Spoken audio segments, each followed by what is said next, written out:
Welcome back to my YouTube channel. চলে এলাম তোমাদের সামনে আরও একটি নতুন ভিডিও নিয়ে। তো বন্ধুরা দেখো, আজকে আমি চলে এসেছি আমার বাবার বাড়িতে। আর আমার বাবার বাড়ি এসে থেকে মা বাবা কেউ বাড়িতে নেই, আর শুধু ভাই বাড়িতে আছে। ছোটো ভাই তো বাড়িতেই নেই, ও হচ্ছে আসামে চলে গেছে।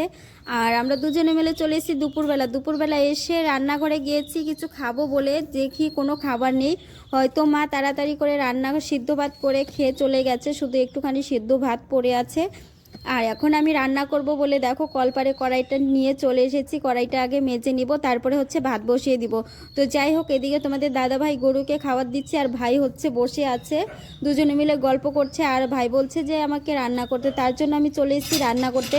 আর কলে এসে দেখি কল পাম্প করছি, দেখি কলের জল নেই, হয়তো কলটা নষ্ট হয়ে গেছে। বাবা কালকে রাত্রেবেলা ফোন করে বলেছিল যে কলটা নষ্ট হয়ে গেছে, কলটা ঠিক করতে হবে। যাই হোক, বাবাকে আমি ফোন করে বললাম, বাবা কলের জল নেই, কলটা কি নষ্ট হয়ে গেছে? বাবা বললো যে হ্যাঁ, কলটা নষ্ট হয়ে গেছে, আমি একটু পরে আধ ঘন্টা পরে কল ঠিক করার লোক পাঠিয়ে দিচ্ছি, বাড়িতে থাকিস আর তোর মাকে হচ্ছে ডেকে নিয়ে আসিস। তো যাই হোক, আমি হচ্ছে কলের জল তুলে আগে জলটা তুলে তারপরে চলে যাব মাকে ডাকতে। এই যে দেখো, আধা বালতি জল ছিল, আধা বালতির জল তো ভালো ছিল না, সেই জলটা ফেলে দিয়েছি ভুলে।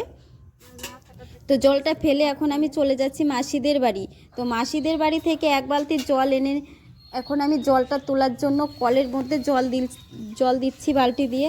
তো যাই হোক দেখো, আমার এই কাজগুলো কতক্ষণ সময় লাগে করতে, যেহেতু কলটা বেশি ভালো নেই। কলটা ভালো থাকলে এতক্ষণ সমস্ত কাজ হয়ে যেত, অবশ্য আবার রান্নাও হয়ে যেত। তো যাই হোক দেখো, কলটা পাম্প করছি, কলটা পাম্প করে দেখো একটু জল উঠেছে, আর সেই জলটা আবারও ঢেলে দিয়ে জলটা তোলার চেষ্টা করছি। তো যেহেতু কলটা ভালো নেই, তার জন্য তো এই এত রান্নার জল টেনে এনে রান্না করতে পারবো না, তার জন্য এই জল তুলে কিছুক্ষণ পাম্প করে তারপরে জল দিয়ে রান্না করতে হবে। তো যাই হোক দেখো, অনেকক্ষণ থেকে কল পাম্প করছি, কল পাম্প করে শেষে জল উঠলো। এখন আমার জল বের হচ্ছে, মানে আধা বালতির জল পুরানো হয়ে গেছে। তো যাই হোক, এখন আমি কি রান্না করব, কল পাম্প করছি আর ভাবছি যে কি রান্না করব। এক বালতি জল হয়ে গেছে, এক বালতি জল দিয়ে এখন আমি এই হাঁড়ি বাসনগুলো মেজে নেব। হাঁড়ি তো মাজাই আছে, আর হাঁড়িতে একটুখানি ভাতও আছে। সেই সিদ্ধ ভাতটা হয়তো কেউ খেয়ে নিবে, আমি তো খাবো না, ভাই খাবে, না হলে তোমাদের দাদা ভাইকে খেতে দিয়ে দিব, যেহেতু ওদের খিদে পেয়ে গেছে। আর এখন দুপুরবেলা তো খিদে পায়, দুপুরবেলা না খেলে একদমই ভালো লাগে না।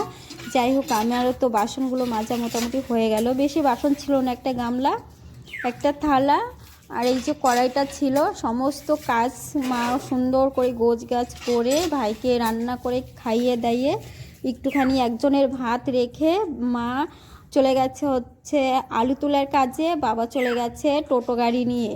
তো যাই হোক, তার মাঝে আমরা দুজনে চলে এসেছি, তাহলে কি আর ভাত হবে? আর মা বলেছিল রাত্রেবেলা এসে গরম গরম রান্না করে খাবে, যেহেতু আমরা চলে এসেছি এখন তো আমাদের খেতে হবে, তার জন্য সেই রান্নার ব্যবস্থাটাই করছি আমি। এখানে একটুখানি ছাপ ছিল, বাসন মাজার সাবান ছিল না বলে আমি ছাপ দিয়েই কড়াইটা ভালো করে মেজে নিব।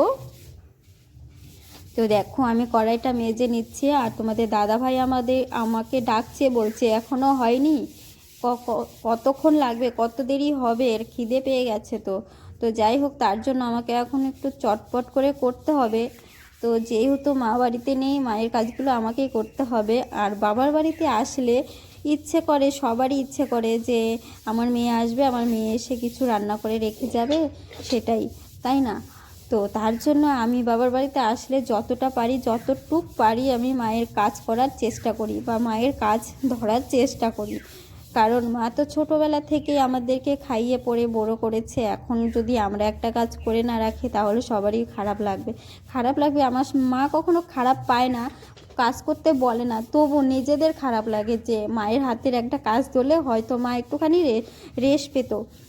সেই ভেবে বাড়িতে আসলেই দেখো, আমি বাড়িতে মানে ড্রেস চেঞ্জ করিনি, ড্রেস চেঞ্জ না করেই রান্না বান্না করতে লেগে পড়েছি। জানি যে বেশিক্ষণ থাকবো না, আধ ঘন্টার মতো থাকবো, আর বাবার বাড়িতে দরকার ছাড়া আসি না। হ্যাঁ, আসা হয় যখন দেখি আমাদের সংসারে একটুখানি টানাটানির অভাব পড়ে গেছে, তখন চলে আসি মা বাবার কাছে একটু হেল্প নিতে। সত্যি কথা বলতে কোনো লজ্জা নেই, এই হচ্ছে ব্যাপার। আমাদের কিছু টাকার দরকার, তাই জন্য চলে এসেছি বাবার বাড়িতে, বাবার থেকে কিছু টাকা নেব বলে।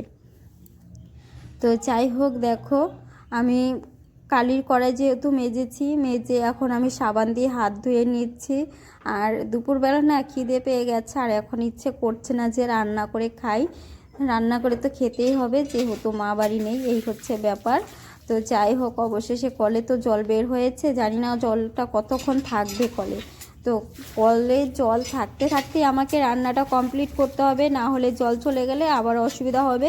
মাসিদের বাড়ি থেকে জল টেনে টেনে এনে রান্না করতে হবে। যাই হোক, দেখো এই জলটা আমি ফেলে ভালো করে এক বালতি জল ভরিয়ে রাখবো, যেন পরে আবার জল দিয়ে জলটা তোলা যায়। তো যাই হোক বন্ধুরা, তোমরা যে যেখান থেকে আমার ভিডিওটি দেখছো অবশ্যই তোমরা কমেন্ট করে বলবে তোমরা কোন জেলা থেকে বলছো, কোথা থেকে বলছো। তো বন্ধুরা, তোমরা সকলে কেমন আছো? আশা করি সকলেই মোটামুটি ভালোই আছো। তো আমিও তোমাদের ভালোবাসা ও আশীর্বাদে ভালো আছি।